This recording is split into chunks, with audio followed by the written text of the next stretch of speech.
Сәлем достар, менің каналыма қош келдіңіздер. Бүгін мен сіздерге қазақтың ұлттық тағамы наурыз көжені өз әдісімен қалай дайындайтынды көрсететін боламын. Қажетті заттар: бұл жерде күріш, қызыл үрме бұршақ, ақ және сары жүгері, ақ үрме бұршақ, бидай, маш және ноқатты қолдандым. Сіздер бұл нәрселерді қолдануда міндетті емес, қалаған дәнді дақылдарыңызды қолданып пісіре бересіздер. Әр өңірде наурыз көже әртүрлі пісіріледі. Мен ноқатты бір күн алдын жылы суға салып жібітіп алғанмын. Ноқатты осылай бір күн алдын суға жібітіп қойсаңыздар, ноқаттың көлемі үлкейіп және пісуі де оңай болады. Ал енді бісміллә деп бастаймыз. Ең алдымен біз таза суымызға қазымызды салып қайнататын боламыз. Үлкен қасықта бір қасық тұз салуды да ұмытпаңыздар. Ал біздің қазымыз қайнап шығамыз дегенше, мен екінші жақта қызыл үрме бұршақ және машты бір рет суға қайнатып алатын боламын. Бұл не үшін керек десеңіздер, маш және қызыл үрме бұршақ өзінің түстерін шығаратын болады. Мысалы, маш жасыл болғандықтан оның суы көріп тұрғандарыңыздай жасыл түске боялады. Ал сіздер бір қайнатып көжеге қосатын болсаңыздар, маш өзінің жасыл түсін шығармай көже әдемі мөлдір болады.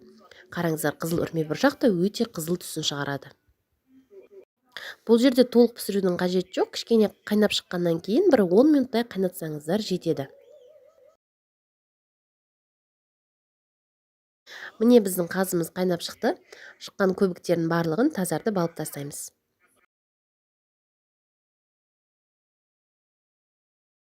Көбігін тазалап алып тастағаннан кейін қазымызды жақсылап тіл шұқығышпен тесіп алыңыздар. Сонда қазыңыз жарылмай әдемі піседі. Тесіп болғаннан кейін біз қазанымызға ноқатымызды және ақ және сары жүгерімізді саламыз. Бұл екі дақыл бізде ең ұзақ қатты дақыл болып келеді, сондықтан біз қазымен бірге оны пісіре береміз. Арадан 1 сағат уақыт өтті. Міне қарасаңыздар, біздің жүгеріміз және ноқатымыз кішкене жібіп пісуге жақын қалды. Енді кезекте біз ақ үрме бұршағымызды және бидайымызды салатын боламыз. Барлығын жақсылап жуып саласыздар міндетті түрде. Бұл жерде біздің барлық дақылдарымыз бір уақытта піспейтін болғандықтан, бірінен соң бірін салып жатырмыз. Ал енді тағы да ақ үрме бұршақ пен бидайды 1 сағаттай қайнаттық. Міне қараңыздар, ақ үрме бұршақ және бидайымыз кішкене жарылып пісуге жақын қалды. Ал енді біз бір қайнатып алған маш және қызыл үрме бұршағымызды салып, тағы да қайнатуды жалғастырамыз. Тағы да 1 сағат уақыт өткеннен кейін біз барлық дақылдың пісуге жақын қалғанда ғана күрішімізді саламыз. Өйткені бізде күріш өте тез піседі. Күріш салғаннан кейін кішкене бір 15 минуттай қайнатсаңыздар жетеді. Ол аралықта біз қазымызды алып, кесіп турай береміз. Өйткені күріш пісем дегенше біз қазымызды суытып, кесуге дайындай береміз. Мінекей біздің күрішіміз де пісіп шықты. Енді қазымызды 4 бұрыш етіп турап, осы наурыз көжемізге қайтадан қосатын боламыз.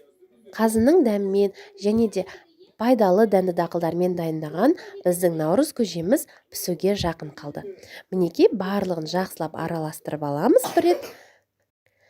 Өте дәруменге бай біздің наурыз көжеміз мінекей дайын болды. Енді біз оған айранымызды қосып араластырып аламыз. Сіздер сүзбе немесе құртты езіп қоссаңыздар да болады. Менде олар болмағандықтан мен айран қосып жақсылап араластырдым. Наурыз көжені ыстықтайда және салқындайда ішсеңіздер өте дәмді болады. Ал барлықтарыңызға әз наурыз құтты болсын.